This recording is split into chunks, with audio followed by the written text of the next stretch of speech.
Hello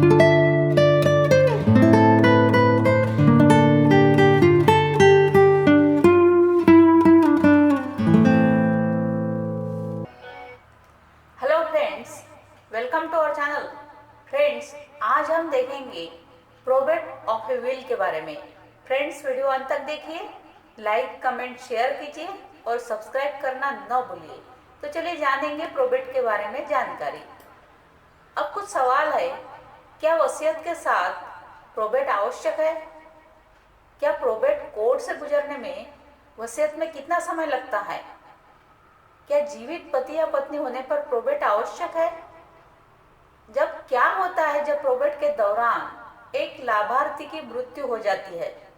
इन सब सवालों के जवाब हम आगे जानेंगे। चलिए, अब कानूनी शब्दों में कहे तो प्रोबेट वह कानूनी प्रक्रिया है जिसके द्वारा एक मृतक वसीयतकर्ता यानी डिसीज टेस्टेटर की अंतिम इच्छा के रूप में अदालत द्वारा एक वसीयत मान्य की जाती है।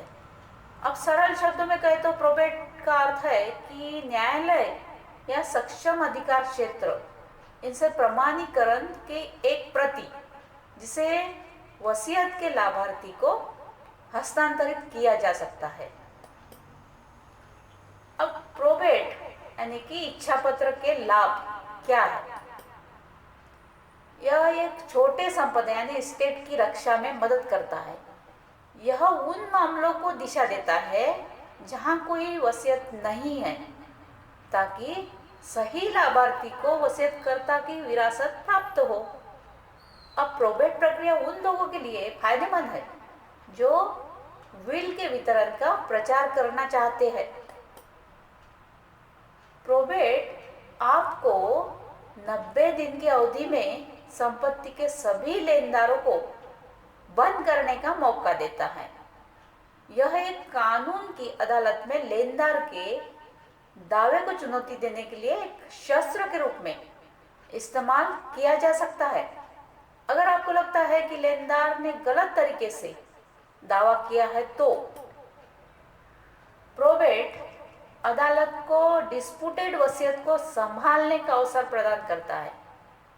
वसीयत की प्रोबेट वसीयतकर्ता की मृत्यु के बाद वसीयत की प्रामाणिकता स्थापित करता है और वसीयतकर्ता को कानूनी वसीयत दिखाता है।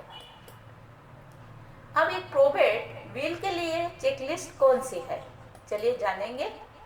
वसीयत के वसीयतकर्ता यानी वसीयतकर्ता द्वारा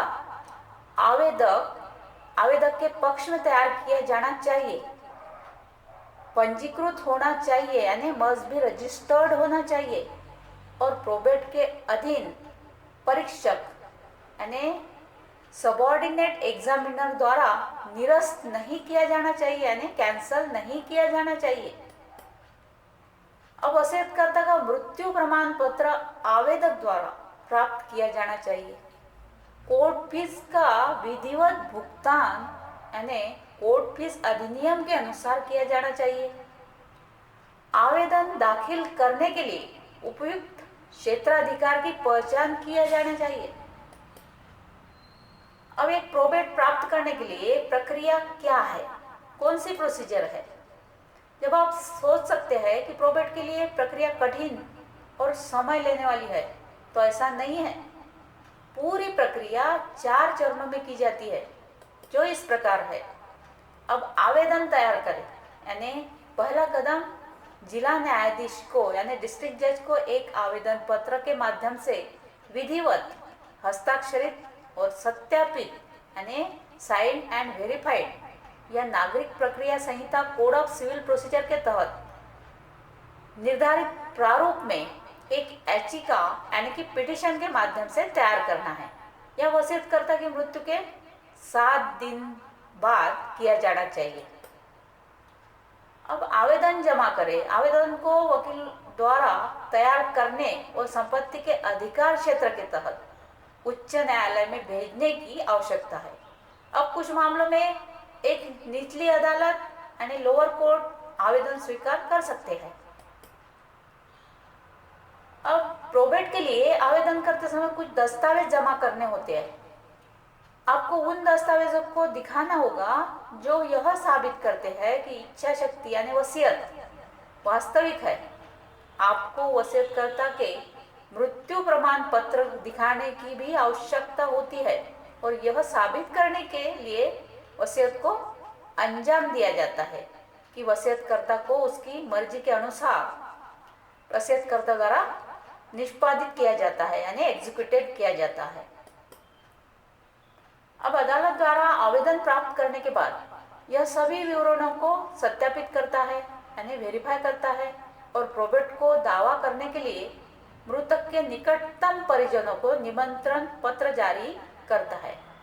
किसी भी मामले में सार्वजनिक दृश्य पब्लिक व्यू के लिए और ऑब्जेक्शन आमंत्रित करने के लिए एक पत्र प्रमुख स्थानों पर स्टक किया जाता है यानी चिपकाया जाता है और यदि 30 दिनों के बाद परिजनों या जनता की ओर से कोई ऑब्जेक्शन नहीं है तो प्रोबेट जारी किया जाता है।